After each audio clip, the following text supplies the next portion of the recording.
Hello and welcome to today's Movers and Shakers virtual event. My name's Lee Natasha Salter and I'm Managing Director at Movers and Shakers. I hope you're all having a really great week. So Movers and Shakers is continuing to deliver a full virtual events program. We're really enjoying the transition to virtual events. I hope you're enjoying our events too.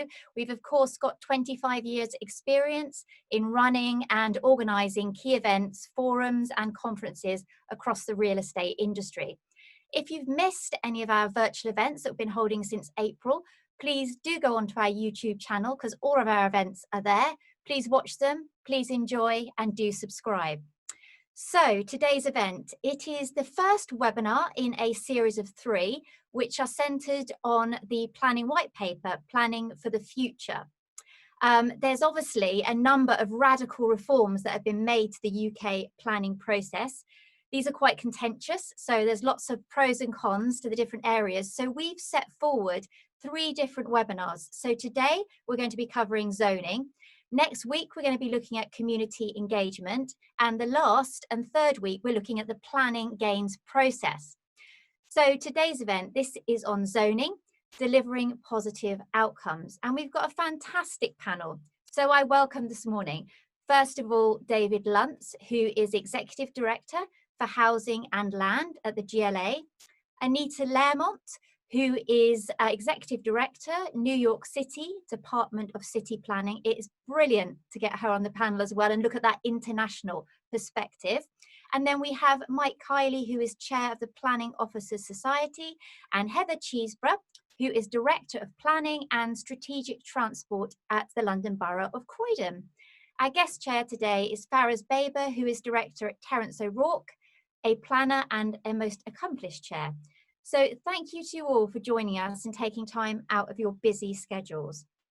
Our sponsor today is Terence O'Rourke, so thank you to them and of course to Faraz and his team. I'm sure you all know about Terence O'Rourke, but if you don't, they are a multidisciplinary practice.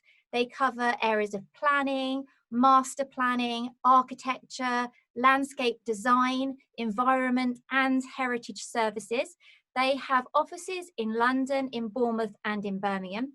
And they have a track record of bringing forward some really successful estate regeneration schemes and unlocking strategic industrial locations to provide homes and jobs.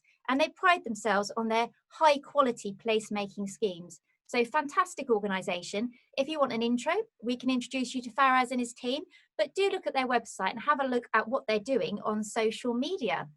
So back to today's topic, zoning, delivering positive outcomes. So what we're going to be talking about is how local authorities now have to really strip back their local plans. They have to categorise, define their areas of land into areas for growth, for renewal, and areas for protection. So when we're talking today about areas for growth, we're talking about areas for substantial development.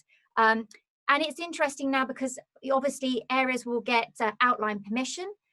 They have to adhere to a design code and a few more permissions, but basically really fast tracking the planning system. Councils now cannot really refute the schemes in the principle of the schemes. So it becomes a really interesting landscape. So we're delighted to have the panel we have today, and we're delighted to have an example from New York that we can discuss. So thank you to you all. So I'm going to hand you over in 1 second to Faraz, who's obviously chairing the event. And Anita has kindly agreed to do a keynote for 10 minutes on New York and on the zoning resolution. So she'll give us a bit of background and experience from New York. So don't forget, you can ask questions during the discussion today via the Q&A tab, but I'll let Faraz deal with that and take the questions. So thank you very much. Over to Faraz, and please do enjoy the event. Thank you. Thank you, Lee. Thank you, Movers and Shakers. I think, Lee, you're destined to become a planner. I mean, you've got the detail right, and you've almost beat to me at providing some of the context. So I'm going to be brief. I was going to be.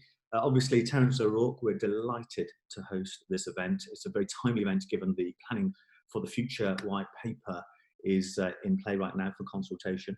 As you've heard, the format for this morning or this afternoon, depending where you are, indeed it's afternoon for us and of course morning in New York, is that we're going to ask Anita to do that keynote to talk a little bit about how a competing world city like New York has established a very well broad brush zonal planning system across the city, and how and what other things we can learn from that. I'll then obviously ask our panelists to join us questions during the discussion, and I will attempt to get those answered, and then I will aim to finish a smidge before 1:30.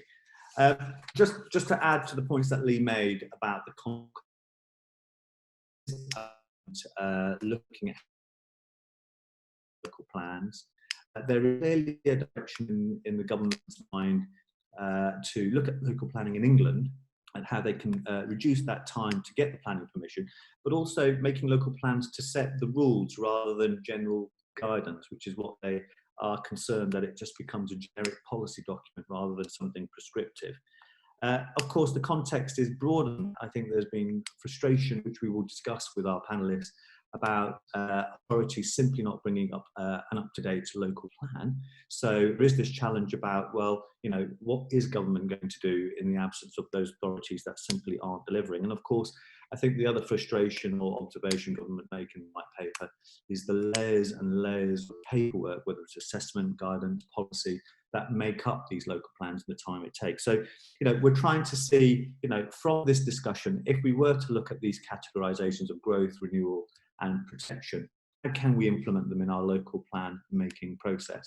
And to help set the scene and give a bit of learning on that, I'm delighted that Anita Lermont from New York City, the Executive Director, the lead of what I can only describe as a successful system there, is going to sort of run through how that works. And then I will see you all later again for a very punchy discussion with our panelists. Anita, over to you.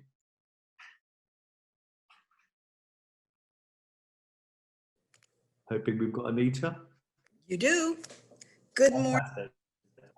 Good morning, there may be a Anita. little lag across the pond, but I am very happy to be here this morning with all of you. Before I jump into the building blocks of New York City's zoning system and why the zoning resolution that guides it is so massive, I'm going to walk you through New York City's as-of-right system of development. This will also help us frame the New York City-London comparisons during our discussion following. The vast majority of New York City development is as of right. 80% of all new housing and 90% of all privately initiated housing development is as of right. As of right development is responsible for the creation of homes for over 300,000 New Yorkers, or the entire population of Newcastle-on-Tyne, between 2010 and 2018. Without as of right development, the rents in New York City would be even higher than they are. As of right means that there is no discretionary review in which the New York City Planning Commission or any other level of government makes a determination of a development's merits. That is because no land use or zoning changes are being requested, and the property owner needs simply to adhere to the zoning resolution that is in place in order to build. Our zoning resolution provides those regulations, and that is why it's a very large and complex document. The bottom line is that as of right zoning allows the city to be responsive to a dynamic economy, an ever-changing population and its needs. So as I said, only 20% of housing development, both public and private, is subject to discretionary review. All New York City zoning is adopted through a mandatory and intricate public review process. This discretionary 7-month-long statutory process has a minimum of 3 public hearings. This is a very challenging and political process. Local communities and elected officials participate, and their views, although not binding, are influential. There are binding votes by the City Planning Commission, a majority of whose members are appointed by the mayor, whose decisions must be guided by sound land use planning principles, and that's a legal requirement. The City Council has the final say on the zoning, and their decisions do not have to be bound by land use determinations because they're a legislative body, so they can be more political. Property owners are responsible for convincing local residents and producing applications that are politically palatable and anchored in land use rationale. City-initiated and citywide proposed zoning changes also go through this process and are reviewed by all of New York City's 59 community districts and all borough presidents. But once the zoning is adopted through this process, it then becomes as of right. So the bottom line here is that zoning is difficult to change, but the system does put efficiency and predictability first for property owners and neighbors alike. In contrast, London development is largely discretionary as I understand it, with most projects reviewed on a case-by-case basis by local officials, and I'm sure you'll correct any misimpressions I have. Another important difference, which we can speak of if it becomes important later, is what you call the London book. New York City does not have this type of comprehensive planning document. Instead, we use zoning policy to drive equity as we pursue the creation of housing, modern workspace, resiliency, sustainability, and more. And on a side note, British regulations carry a standard of reasonableness, a standard that might be challenging for notoriously disputatious New Yorkers. And that is one reason we really do need our as-of-right zoning. Our as-of-right zoning framework is unlike practically any other large city in the US. In Boston, for example, any new projects over 2,000 square meters are subject to a discretionary site plan review. And that dynamic exists in many cities in the country, including San Francisco. As-of-right helps level a playing field for small businesses and property owners who really can't afford an extensive process, because the typical length of our discretionary process from concept to approval is over 1.5 years. Some projects have been known to take as long as 4 or 5 years and some longer. The Department of City Planning's 300-person staff would really grow exponentially if we needed to review more or all land use applications. But a key to our system is flexibility in the zoning framework, because the biggest challenge that we face is the periodic desire to update our zoning. For that reason, we seek to make it as flexible as possible to be responsive to future, often unforeseen needs and economic shocks, like the one that we are experiencing right now. I will come back to this in just a few minutes, but first let me introduce New York City's zoning resolution. The New York City zoning resolution, shown here, was first published in 1916, and it was last fully updated in 1961, which is when we refer to the date as the start of modern zoning. This book is nearly 1,600 pages long. In 2019, we decided to make the zoning resolution free and accessible only online. It is massive, but at least now, this document that shapes the city and the economy is easy to search.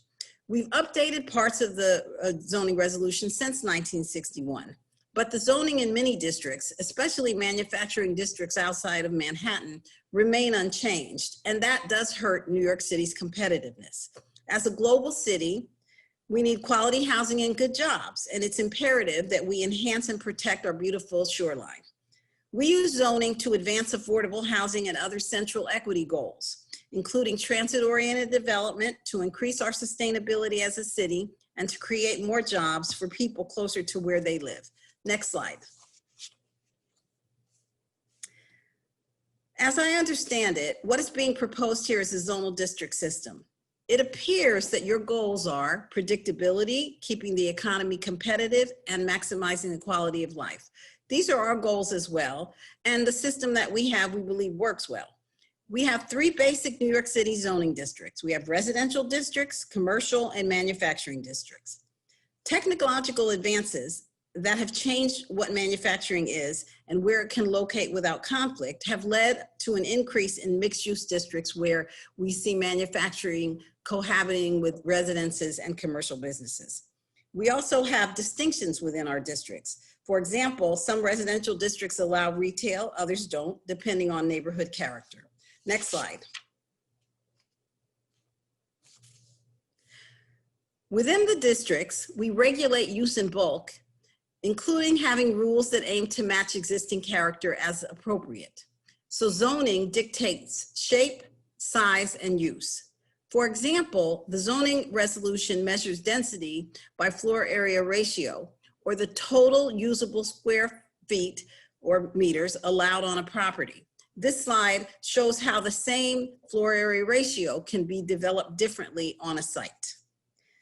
There are also important gradations within residential, commercial, and manufacturing districts. For example, you cannot build a tall, multifamily residential building in an area that is zoned for 1 or 2 family homes, but you can build it in a high density residential district. Next slide. As I mentioned earlier, the city uses its zoning tools to create housing, especially affordable housing, but also to protect and create open space and to create more modern job space. An example here that I want to talk about is our mandatory inclusionary housing program, which is a citywide residential zoning rule that we adopted in 2016 to require the private sector to create permanently affordable housing. The policy ensures that residential growth promotes economically integrated neighborhoods. And here's how it works. A landowner seeks to change his existing as of right rules so that he can get greater density. If adopted, the rezoning will allow significantly more housing than was previously allowed. This means that the developer receives a permanent benefit in the form of a larger building. In exchange for that added density, the residential building must be at least 20% permanently affordable. That is now the law in New York City. As for workspace, we are working on a policy we have dubbed ZED, or Zoning for Economic Development, which aims to update our outdated 1961 era zoning in our long underutilized manufacturing zones.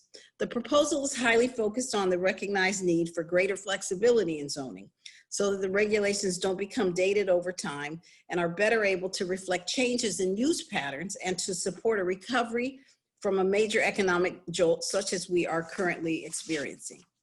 An example of outdated codes that disincentivize new manufacturing development is our parking requirements in manufacturing areas, because they allow only low-slung 1 or 2 story buildings and require huge parking lots. This means that a successful manufacturer today seeking to expand on his own empty parking lot cannot do so. We are also preparing for the future by developing proposals that address anticipated future conditions.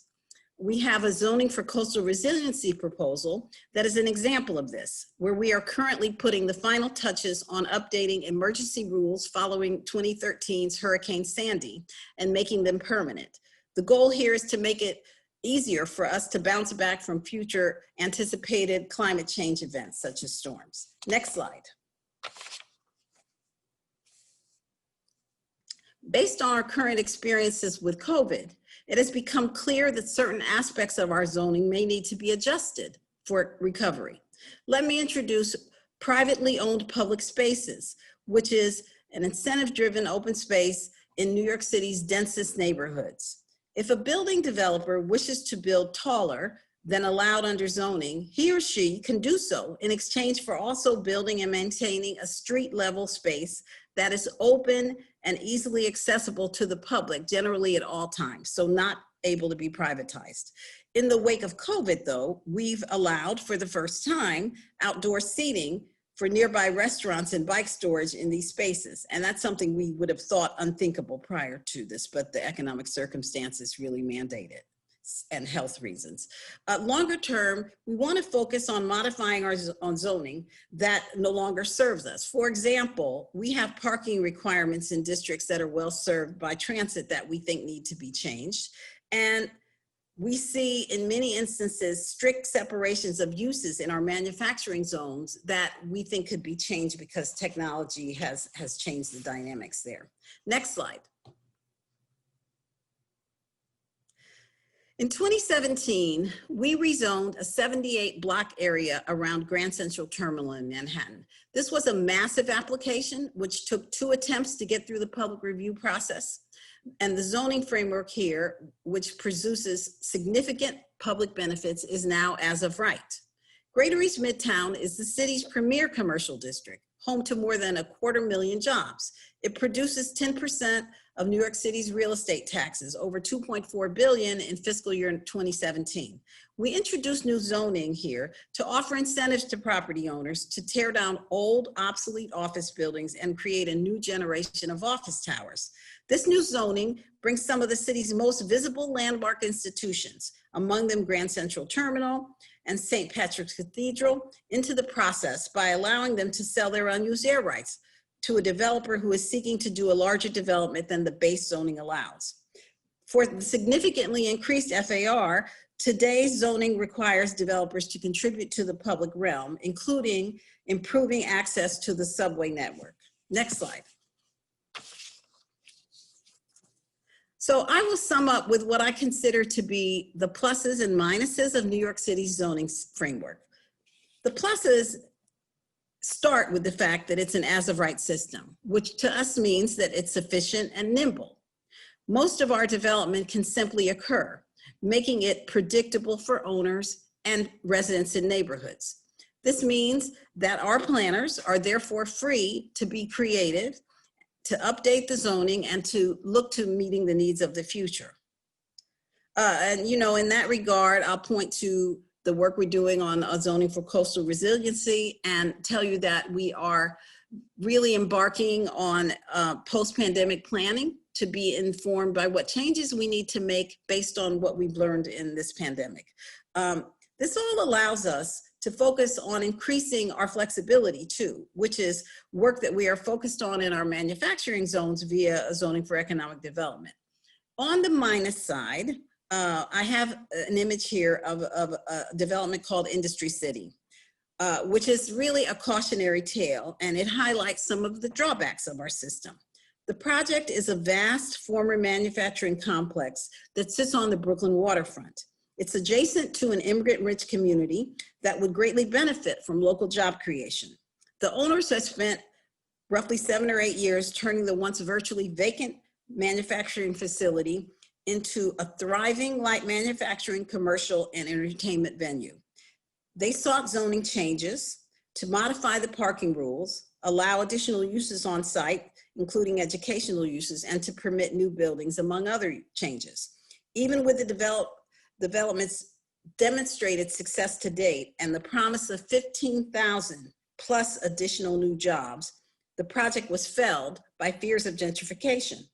The defeat of the project at the City Council demonstrates how getting zoning changed is an intensely political process, subject to NIMBYism, which is not in my backdoorism, which we refer to in New York frequently. New Yorkers do want affordable housing and they want jobs, but they just don't want construction near them. So that's our paradox. Aldermanic privilege is on the rise, wherein the neighborhood local elected council member is routinely deferred to in land use actions. We acknowledge that gentrification is a critically important citywide problem, but the battle has really played out almost exclusively in local land use proposals, ignoring the fact that some of the most rapid gentrification has occurred in neighborhoods where no zoning actions were undertaken. So I will conclude by stating that I believe the New York City zoning framework is advantageous because it ensures that developments may occur without burdensome delay, is predictable owing to clear rules governing development, is democratic as small developers do not face the high bar of upfront approval costs, and allows planners to focus on planning for current and future needs. Our framework allows us to accommodate the pace of development needed to maintain the city's preeminence as a thriving world-class destination and economic hub. That said, we could stand to improve the overly political nature of our discretionary approvals, and we'll continue our efforts to ensure that our zoning has built-in flexibility to be responsive to changing circumstances. I welcome the opportunity to discuss our system further with you. Thank you. Thank you, Anita. There's a lot to digest there as I start my video, as I start to film screen. Here we go. Yeah, the joys of connection. And apologies if I was coming in and out at the beginning. I think my internet connection had decided to have a wobble. But Anita, thank you for that. I guess just before I sort of move to our panelists who are appearing on the screen, just a couple of things really. One is you talked about the 20% requirement for mandatory inclusion housing, which is a sort of now permanent fixture as part of your policies for it. Is that something that's required by the applicant, the developer, to deliver on-site? Could they do it off-site? And who administers that housing once it's built? Is it the developer, or does the city department take control of that housing? So the requirement encourages development on-site, but you may develop off-site. There is, in the event you do off-site development, a larger percentage of affordable housing required. So that's really how it favors on-site, but you can do it off-site. And because these are private developments, they are ultimately all regulated by their owner. So they're not taken into city control. However, wherever there is affordable housing pursuant to this program, developers enter into a regulatory agreement with the city's Department of Housing Preservation and Development, and they are contractually obligated to maintain the property, continue to lease it as specified in the agreement. And so in a sense, it's regulated, but it's still privately owned. And just a follow on to that, obviously the British planning system, the English planning system, we often have to contribute planning gain through a form of planning tax of one sort or another, either to deliver localized infrastructure or indeed strategic infrastructure. You talked about obviously the requirement for developers to provide public realm improvements, and potentially all the point you made about POPs as well, taking over that sort of public realm. Are there any sort of what I'll call planning gain taxes that sit on top of the affordable housing requirement that you put on yours? The short answer is no. New York state law prohibits that kind of taxing in the state. So we don't have those kinds of zones where we can add an incremental impact tax or fee to a development.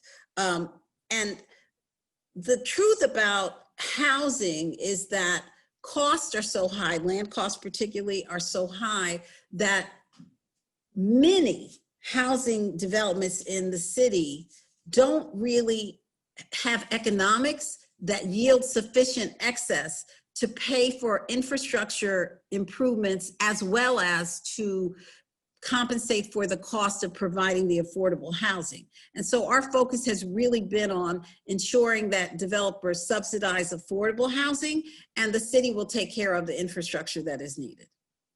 That will be an interesting discussion when I point that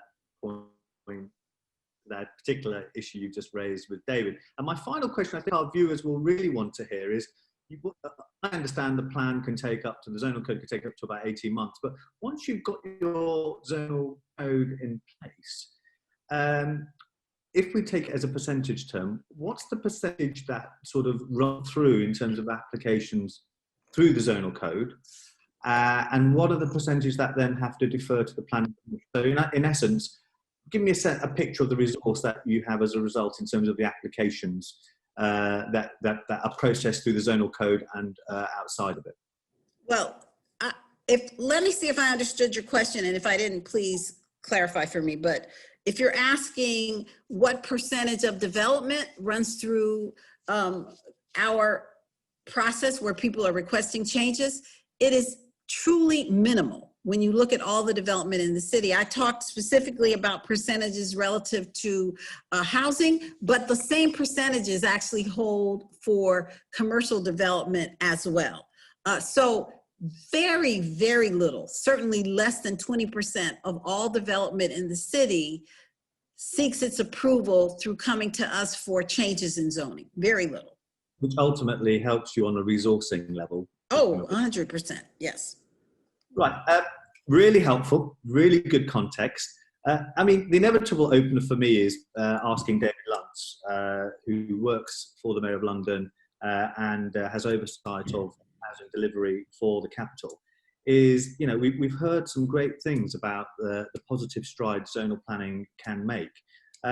Just thinking about our London plan, which has been through a bit of a torturous journey lately, Is there something here, David, that we should be thinking about the adoption of zonal planning, maybe in what we call our Spatial London plan? Is there some merit in us looking at this at City Hall?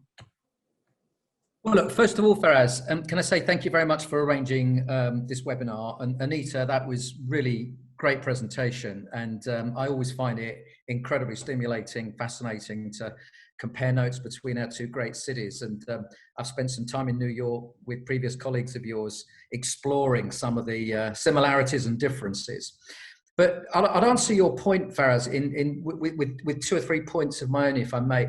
I think the first thing to say is that what's fascinating about the New York system and the work that Anita has outlined is that it's very much something that has evolved from the city itself. You know, New York City has evolved its planning system over many decades. And as we've heard, I mean, the current zonal system really dates from 1961. I think one of the concerns that I would have about the government's proposed changes in planning is that this looks, on the contrary, to be very much a top-down national approach, almost a kind of one size has to fit every part of the country. And that, I think, is a real worry, because our system has evolved in a very different way to the New York system. And it's very difficult, actually, to find people that operate in London through the planning system who would say it's really important to discard the London plan. Most developers, the vast majority, actually feel that having a good quality, well-developed strategic plan for London has been incredibly helpful. And one of the concerns that I would have is that the new government proposals effectively junk that. Second point really is that I think we should be very, very nervous about simply tearing up a national planning system and replacing it with something which is radically different. You know, there is no doubt at all that there is merit in the New York system. They've evolved it to cater for the specifics of their city. Indeed, we've done the same in London. We've evolved our system to work for our city. But our cities are very, very different. You know, New York is a relatively young city. We're a very old city. And I have real worries and doubts that the apparent simplicity of a top-down approach that, for instance, just designates 3 zones: growth, renewal, protection. It's very difficult to see how that is going to work with the kind of specific circumstances that we have in our city. And if you're not careful, you end up with something which is apparently very simple, but then has to become exceedingly complex in the way that it operates. So for instance, if we simply say that most of London is either going to be protected, assuming it's greenbelt or metropolitan open land, for instance, or it's going to be growth because we are a brownfield city, how do we then deal with things like, you know, central business districts? How do we then deal with things like waste and recycling centres? How do we deal with the need to protect land for very specific employment and logistics and distribution type uses? So I think the problem with the current proposals is that they are, if I may say so, I think naively simplistic. And my final point, I could raise many others, and perhaps we'll get into this in the discussion, but I certainly don't want to hog it, is that I don't really think that the problem is or the problem has been properly diagnosed in terms of the suggested solution. We would be much better, in my view, evolving our planning system and dealing with some of the specific problems that the current system has. And I would mention, for instance, lack of resources, which is a really major one. I would say as well that in some cases, let's be honest about it, where the planning system is unnecessarily slow or not performing well, there perhaps isn't enough by way of penalties. But I would also say that there is little evidence, actually, that the underlying problem of not building enough homes in London has not got very much to do with the planning system. We have more than 200,000 consented residential plots in London, and they are not being built, not because the planning system isn't fit for purpose. And final point, we actually do rather better than New York City in terms of building affordable housing, and have done for many years. And if you look at the relative rates of home building in our two great cities, I don't think there's any evidence that London is really underperforming. So I don't think the planning system itself is the problem that the government seems to think it is. Well, David, thank you for that. And before I carry on, a good friend of mine has tuned in from Birmingham, Louise Brooke-Smith, who's asking us that this shouldn't be a London-New York debate, and it certainly won't be. I'm certainly going to be bringing in Mike to give us a broader picture outside of London as well. So do stay tuned if you think it's becoming a little bit London-New York biased. But I do want to pick up the point, though, David. You've sort of put the kibosh on the idea of how zonal planning doesn't work for London in its entirety, which there is some merit in that argument. But when I think about mayoral development corporations, or I think about the 30-something opportunity areas, which are areas that both the mayor, Transport for London, indeed the boroughs, are working constructively together to see rapid growth and regeneration.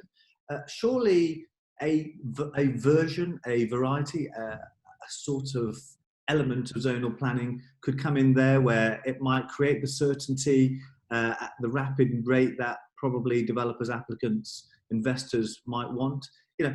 Is there a halfway house? Because I accept that maybe because of the 32 London boroughs and the City of London, actually there is a local identity that should be placed. And maybe when I talk to Heather about this, and indeed Mike, I might point the finger at them at looking at this. But from a sort of strategic mayoral city hall level, should MDCs or OAs have some zonal role? Yeah, look, I think there are things within the planning white paper that have merit. There's no question about that. I mean, I remember, years ago when I was working in Manchester on big regeneration schemes, we introduced design coding, for instance. This was back in the early 90s. It was very radical then. And we actually combined, design coding and certainty around the kind of design parameters that the planning authority would consent with a traditional planning system, and it worked exceptionally well. And when you talk about zoning, you see, I think it's incorrect to say that we don't have zoning in London. Of course we do. We have protected land for employment use. We have central business zones. I mean, zoning does work, but it operates alongside a planning system which retains the democratic framework that I think is quite important. And I would just say a couple of things, if I may, very, very quickly, that perhaps underline the importance of this. Planning is always going to be contested space, particularly in a crowded city like London. And I think removing the democratic element of planning, which I think effectively the white paper reforms largely do, is really playing with fire. And we can already see some of the political backlash. The other thing I would say, Faraz, is that it's fascinating to compare different cities and different planning systems, whether it's New York or you can go to Germany or wherever. But here's the challenge. How many major cities or major complicated developed countries have fundamentally changed their planning system in a very short space of time? They don't. Good planning systems evolve. And you look at the evidence of what needs to change carefully, and you don't simply take something that may be applicable in a completely different culture, a completely different political environment, and say that that will necessarily be fit for purpose somewhere entirely different. So I think we may well have to see, or we may well inevitably see, some major concessions as the white paper starts to translate into legislation. Thank you, David. You've certainly set out your stall very clearly, and we will come back to the point about planning again later, because I'm not going to let you get off the hook on that, having heard what Anita said about New York. But maybe, if I may, turn to Heather. Heather, you run a borough which is growing day after day in terms of its economic growth and in terms of its prominence across London. Just thinking about that sort of local plan making process, if I may, for a moment. We know it's a very long process. It's very lengthy, the amount of evidence, the amount of data and policy to get an updated local plan into place. Surely the idea of what government is proposing in its planning for the future white paper should be welcome, that local authorities are looking to create a local plan that helps set the rules rather than a sort of generic series of policies. Isn't streamlining it a welcome position for you over in Croydon, Heather? Well, Faraz, I think you're mixing up a whole range of different things there when you ask that question. First off, I mean, in drafting a local plan, or whether you're drafting zones or codes, you still need to have some evidence on which to base it. So you talk about all these reams of evidence, which I'm going to park, because actually I think that's quite provocative thing to say, because this is local plans, you don't have to have reams of evidence. I know, and this is one of the problems with it, certain planning authorities have got bogged down in it, but you don't have to. And the way I've always worked in terms of putting together local plans, which by the way, I've done at least 2 in a couple of years, not 5 or 6 or 7 years. So you can do them quite quickly. What I always call, and what I talk to my planning policy team is you should be seeking to do what I call a disposable local plan, because you shouldn't have a plan where you sit and angst over it forever and a day.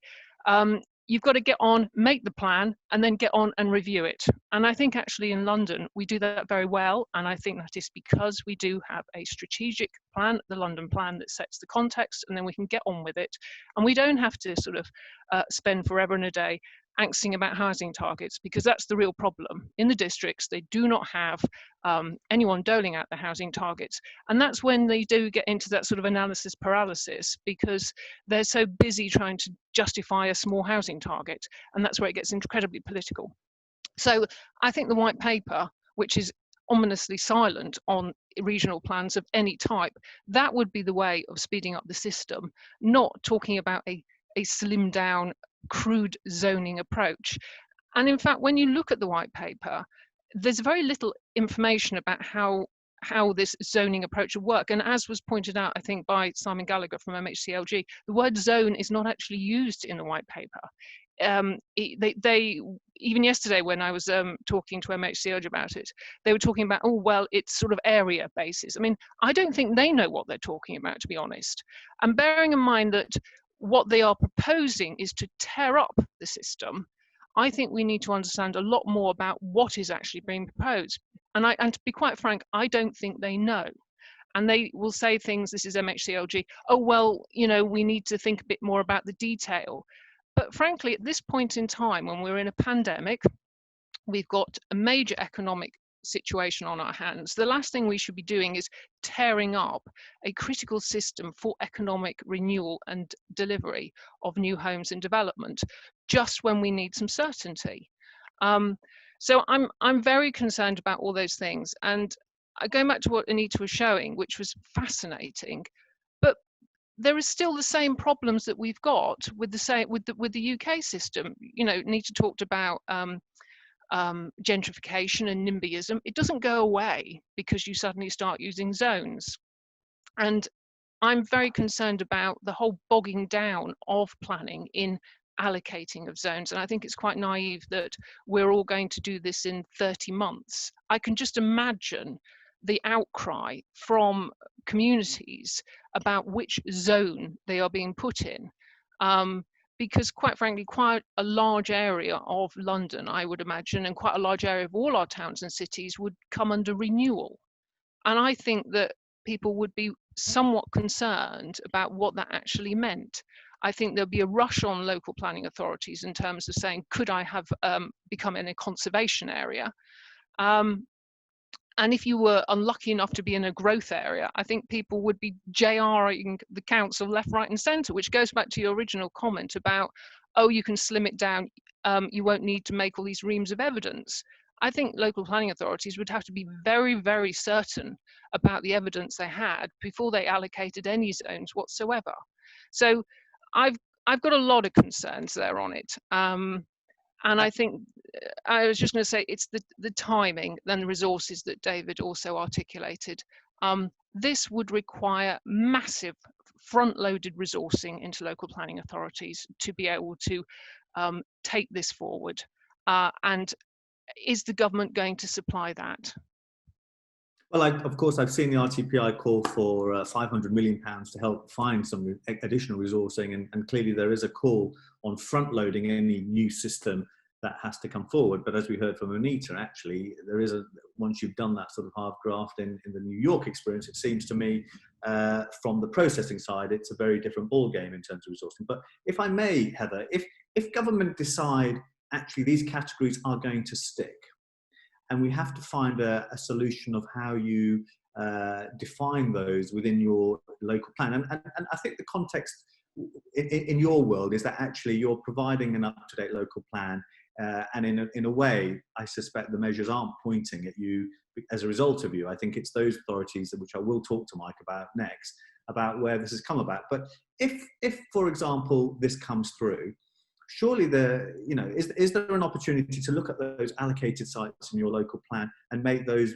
categorizations that have been set out as a way forward? It might not be for the whole of the area, but it might be for parts where you've actually identified growth, renewal, or protection. Is that the halfway house? Well, going back to the discussion around opportunity area planning frameworks, we already have that. So why do you need to call it a zone?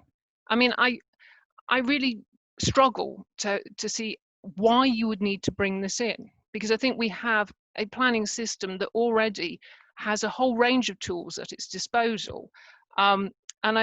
And the zoning thing, and as I go back to the MHCLG, we're not saying it was zoning.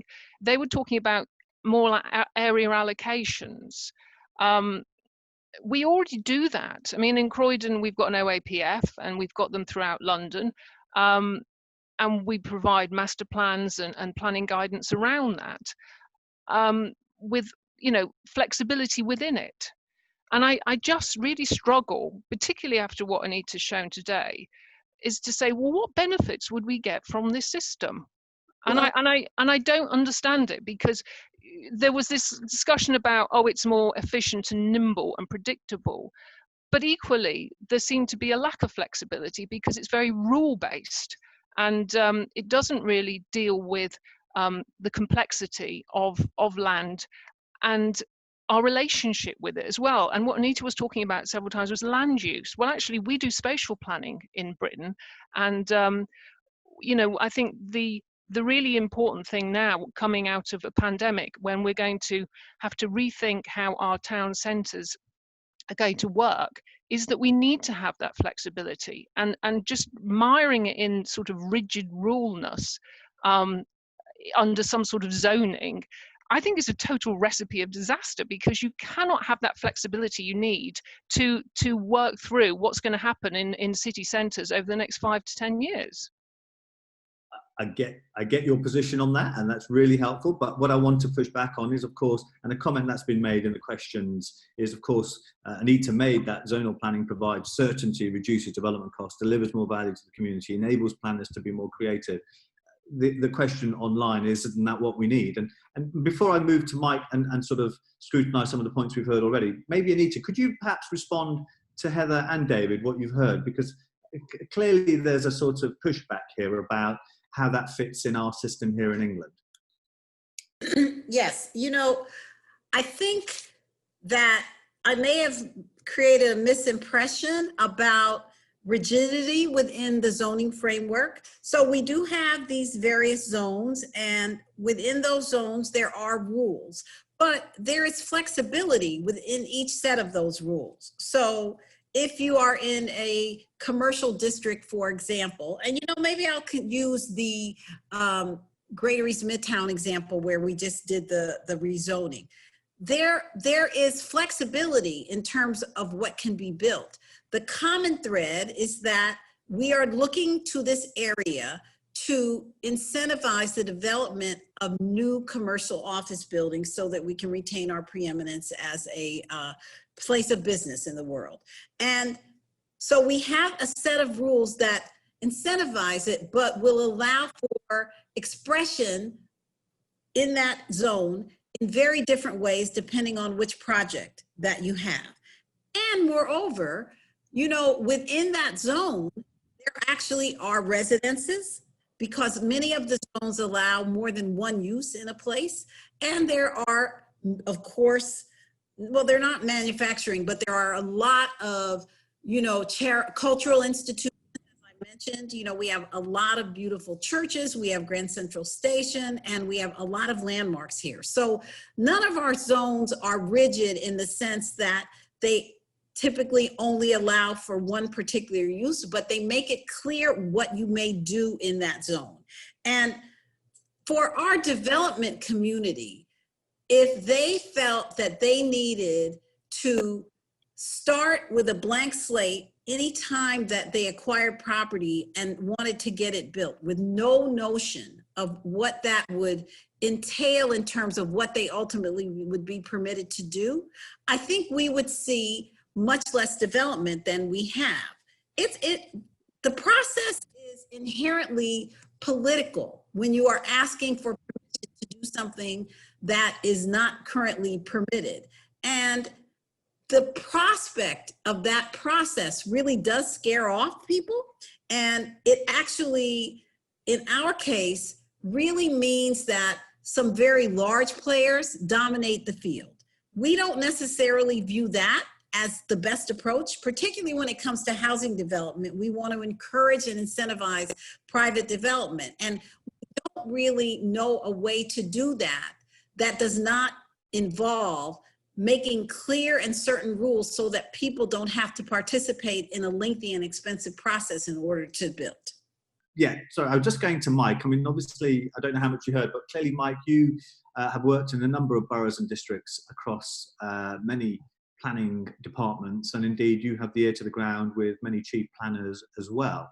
You know, what we just heard from Anita was, from what I was hearing, was much more certainty, particularly on the political process. Now, I'm mindful that, you know, government are trying to find a way forward because there are local, particularly across outside of major cities, whether it's Birmingham or whether it's London or wherever, but outside the major cities where those local plans are simply never going to be updated. They're what I'll call the sleepy boroughs.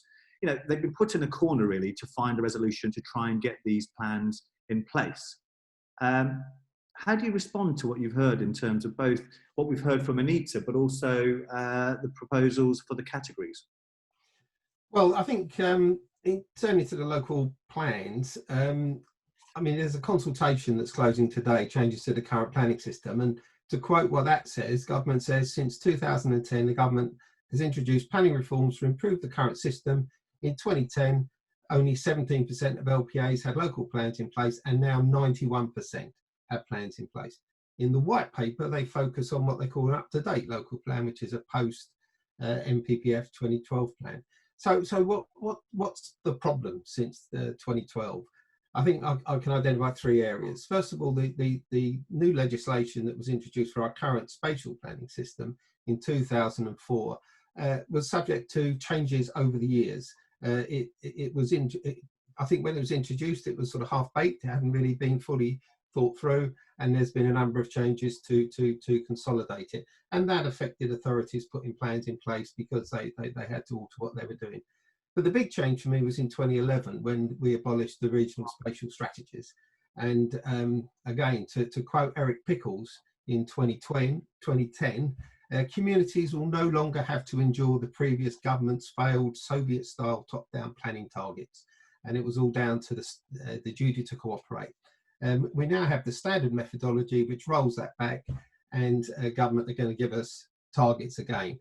But the trouble with the proposals in both the white paper and the consultation is there is, what's being produced, and Litchfields have produced the numbers, produce nonsense. You know, the North, who trying to level out, their numbers are less than what they're actually producing, and the numbers in London are just eye-watering.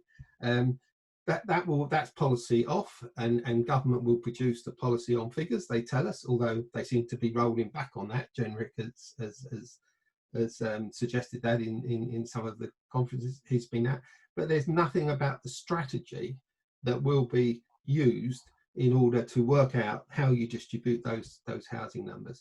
We've been lucky in London that we've had the strategy with the mayor in terms of its distribution, but the actual number for London has been a cause of much dispute. So, that's been the problem. And without knowing your housing number and having to work it out yourself, is it surprising that politicians, turkeys voting for Christmas comes to mind. The final problem has been MPPF itself, which, in trying to deal with the duty to cooperate, failed miserably and probably couldn't have done anything else in terms of how we plan strategically outside of London. And the 2019 version is better. It's been recognised by government that we need to do that, but they're still caught in this duty to cooperate problem. And where places have tried to do it strategically, the way plans are tested does not really support strategic planning. There's many examples. The one closest to me is the South Essex strategic plan, where because they couldn't predict something that was a very, very long-term expansion was absolutely viable today, the plan got sidestepped. And that's not how to do strategic planning. So those things do need to be addressed. Essentially, allowing housing numbers to be set locally is stupid, and everyone now recognises that, including the government. And once you resolve that, then plans can be put in place a lot easier. So you're hinging this on housing numbers around the plan making element, and clearly there are other elements that sit under a local plan. And There are. You know, we've seen, obviously, I will call it simplified planning zones, local development orders. We've seen PDRs come forward, which are all trying to sort of provide instruments or tools to help, you know, smooth that planning process. But, you know, I'm just mindful, you know, if we're trying to get those what I'll call sleepy boroughs and districts activated, you know, what should government be doing then, Mike? Because clearly they're, let's say, fed up with the inaction that's taken place. You know, your fellow chief planners, some of which are delivering, like Heather, you know, local plans in a very short space of time. Why are we not getting that done in those other boroughs? Are you saying, well, really, actually, we should have just a regional spatial plan and they can just look at that? What's the answer then for government to consider? I think if you look at the plans that have been derailed, in the vast majority of cases, it's around the housing numbers, and it's around the failure and the duty to cooperate. With invariably is around that you know, how do you accommodate this number, you know, and how do you plan for the mechanism by which you're going to deliver that, if it's an urban expansion or a new town. You know, when I read in planning magazine, you know, and hear it through the network, invariably that's what it's centered around. You know, it's not around the other issues, and that's been the problem. And if you look at plan preparation and getting them in place since those strategies were abolished and the duty to cooperate emerged, that's when the problems have expanded. Well, look, I have to be a bit spiky back on you this, Mike, and I've known you for many years, but surely it's the political inaction and leadership where members just don't want a plan to come forward. Isn't that really the problem, where you're seeing, you know, some of these sleepy boroughs just simply not wanting to see growth, and therefore their sort of button to the chief planner is, don't touch that particular hot potato. Isn't that what it's really coming down to? Exactly, and that's my point. The notion that at that scale, that housing numbers can be set is misplaced. It's politically naive, and that was the failure of the changes that were made in 2011. The notion that could happen, and I would ask people to look at the Tory party conference when it was introduced, and Eric Pickles saying to the delegates, you can go back to your districts and decide what you want to do. And then they had to row back, and then a duty to cooperate emerged.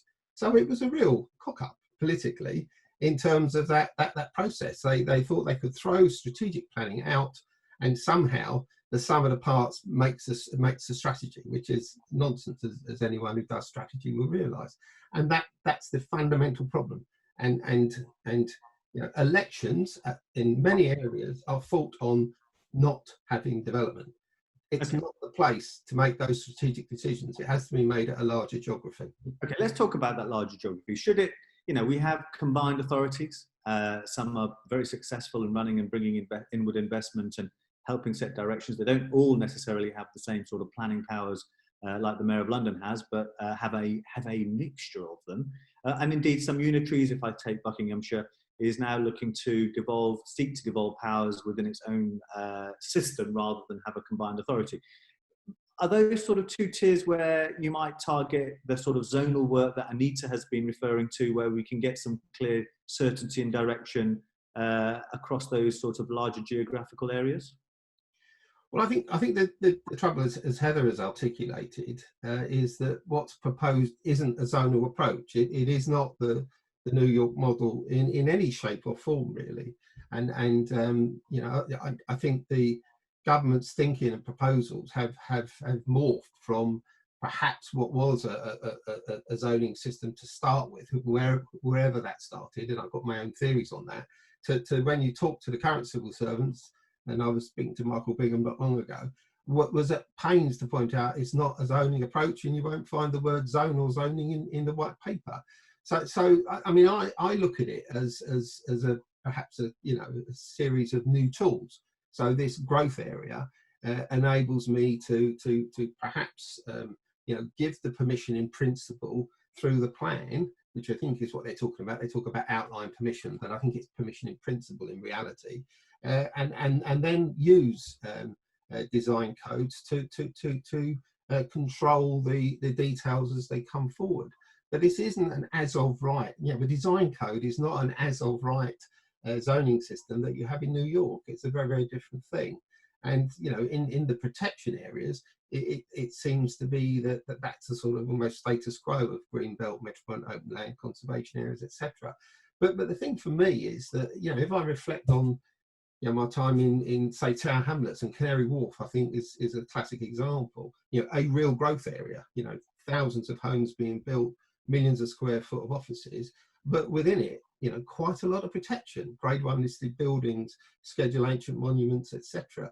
So it seems to me that what we do, particularly in a city like London, but it will be the same in other areas and some of our great towns, the growth, protection and renewal is all wrapped up in an area. And to the notion that you can sort of divide up the land into those sort of things, I think I just don't see how that works. It can work in certain places. If you are doing a new town or an urban expansion, then perhaps this tool of a growth area with permission in principle granted through the plan and a design code to control the quality of development could work as a tool. But to call this, us moving to a zoning system is misplaced, and MHCLG will confirm that. So Anita, I think I've got a bit of traction from Mike that he thinks it could work on some form of urban extension or sort of new settlement area. If that were the case and there was a sort of hybrid solution, just thinking about the sort of plan making process that you have gone through yourself over in New York, what do you think of the sort of key headlines, the key stages that you think are important for us to consider as we guide through those sort of, if I will call them designations for now, if we're looking at new settlements to derive certainty of development? What are the sort of lessons we should be thinking about? What are the sort of headlines from your lens? Well, first I would say that in looking at the categories that you have, in a sense, I find them appealing because they're broad. I think you have to think about, though, how there is intersection between the categories, because what we have learned is it's not always appropriate to have areas be exclusively one thing or another, and that has to do with sometimes technological advances that occur that allow, for example, our manufacturing areas in the past really were places where noxious substances were emitted, and you would not want people living there or working all day. That has changed a great deal in terms of what manufacturing is. So now we want a system that allows for flexibility in terms of what uses are permitted. And adhering to certain principles and goals, I think, is one of the most important aspects. For example, with housing, establishing a principle that there needs to be a certain percentage of affordable housing built, as opposed to an absolute fixed number of units that have to be built in a particular period of time, because we all know the vagaries of, the economy can really wreak havoc in that regard. But I would say flexibility is the biggest watchword, and ensuring that what one puts in place can live for a period of time and be relevant during that period of time and not become outdated.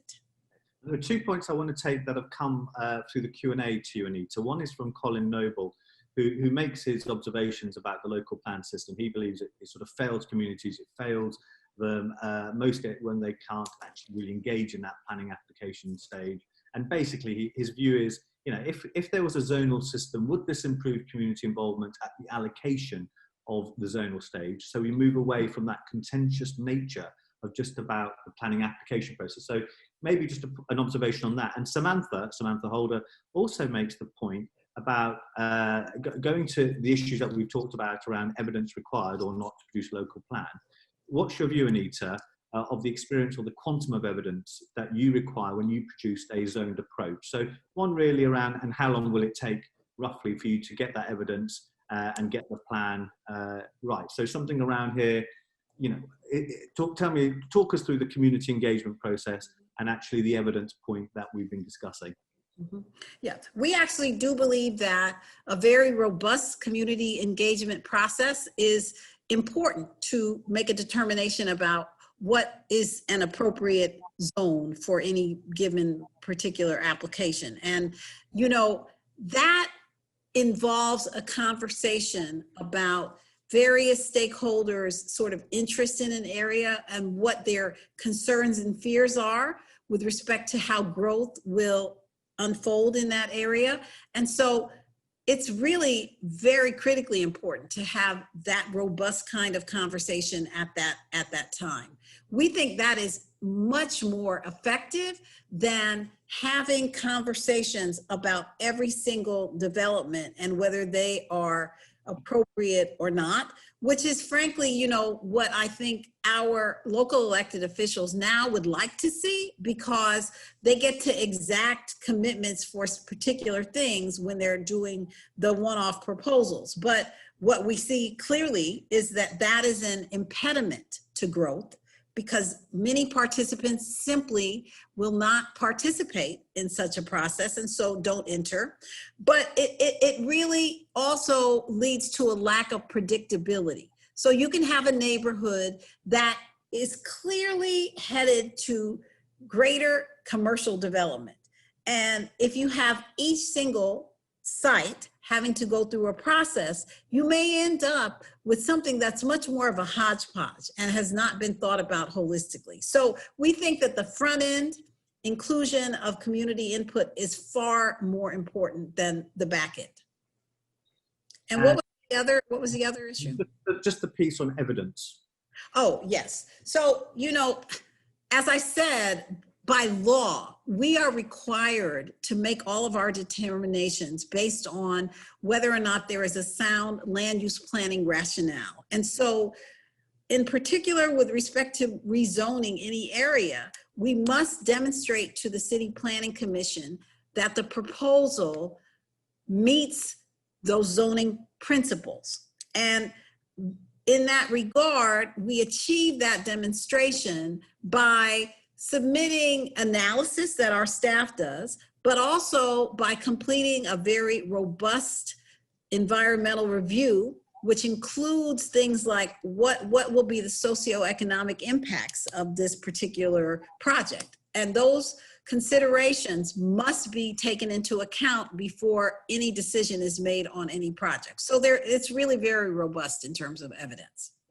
And I'm going to turn to Heather, please, and then give the final word to David Luntz. But first, Heather, you know, David and indeed Catherine Bartlett makes the point that actually, you know what, it's not the planning system that's the problem here, it's issues around market forces. What is the issue then about delivery? Because, you know, you've heard from Mike earlier, you know, the underpinning issue is around housing delivery, housing numbers. You know, looking as a chief planner in a very dynamic authority that you are running over at Croydon, where do you see the problem then in this? Is, you know, it clearly isn't local planning then, is it? Is it something else about how we provide certainty for applicants to come forward? What's your view? How do you...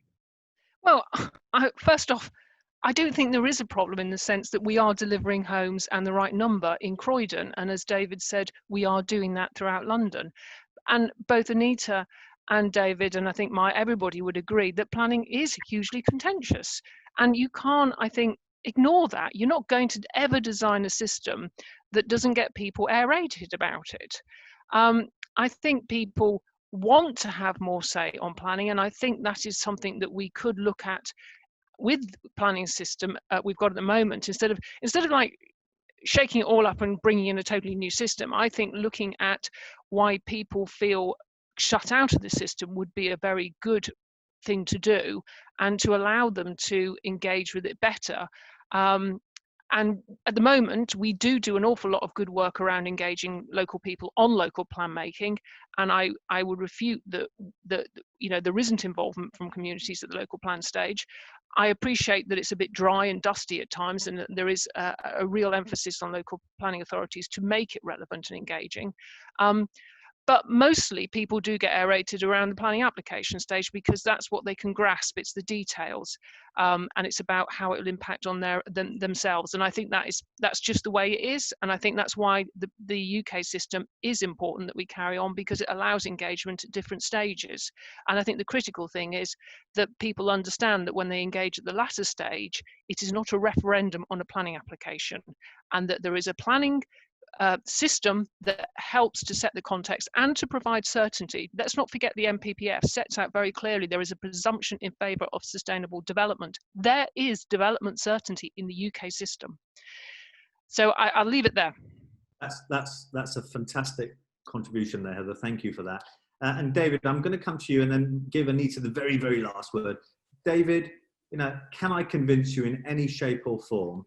Here you are running OPDC, crosses 3 London boroughs, has the opportunity, I know you're in the makings of developing a plan of sorts for the driver of growth in that area.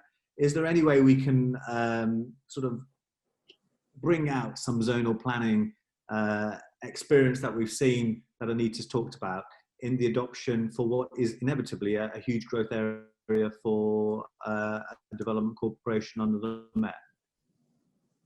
The short answer is yes, but only up to a point. I mean, I said at the beginning that the important thing is to look around and see, A, what's working and what's not working in a current system. B, are there mechanisms or ideas or innovations from elsewhere that we can introduce into our planning system? And where that makes sense, let's do it. And, I talked about the value in certain instances of design codes. But look, I mean, we're up against time, so I'll be very, very brief. What is driving this? The only thing really that has driven the planning white paper is the government's obsession with increasing home building. Now, I don't have a problem with the idea that we need to build more homes, but as has already been said very clearly by Mike, what's coming out of the current proposals, frankly, is completely internally contradictory. So on the one hand, they want to level up the north, but all the additional housing targets are in the south.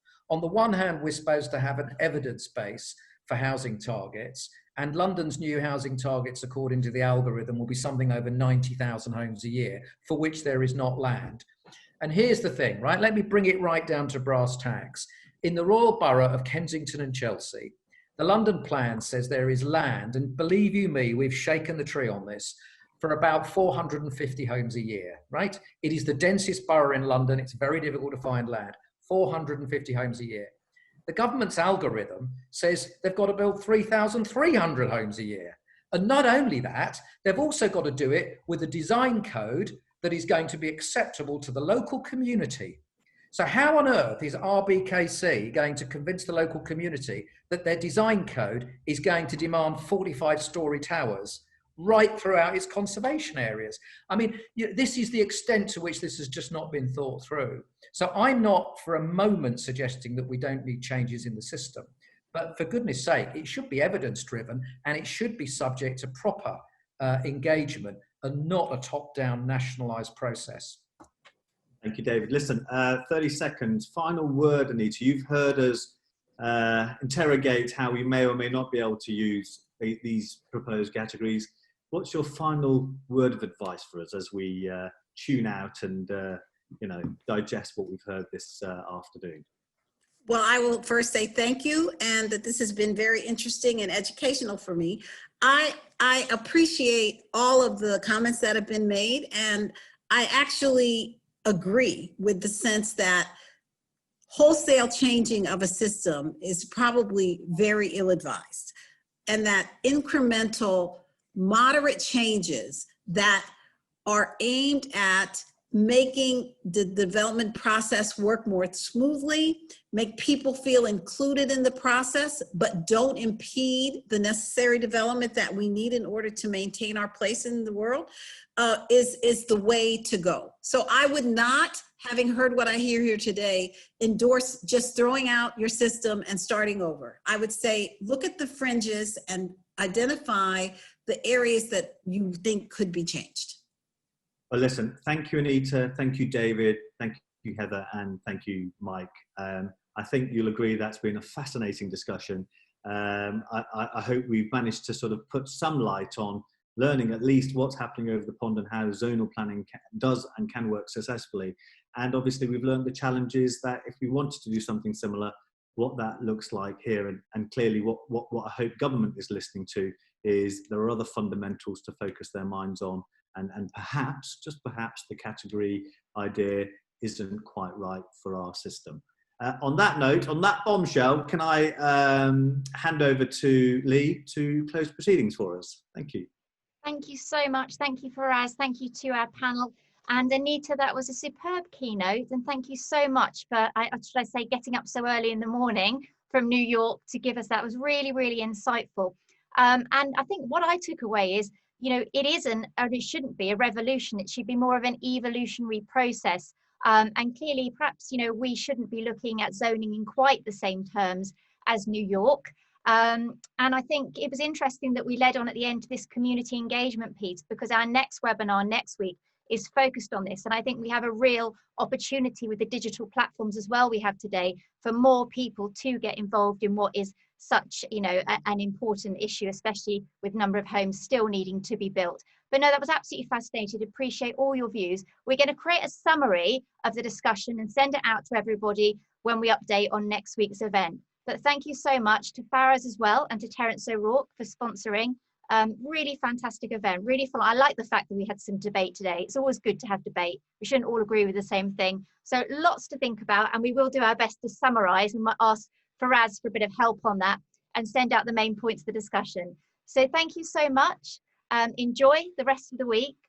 Keep safe from our family to yours. Thank you. Goodbye.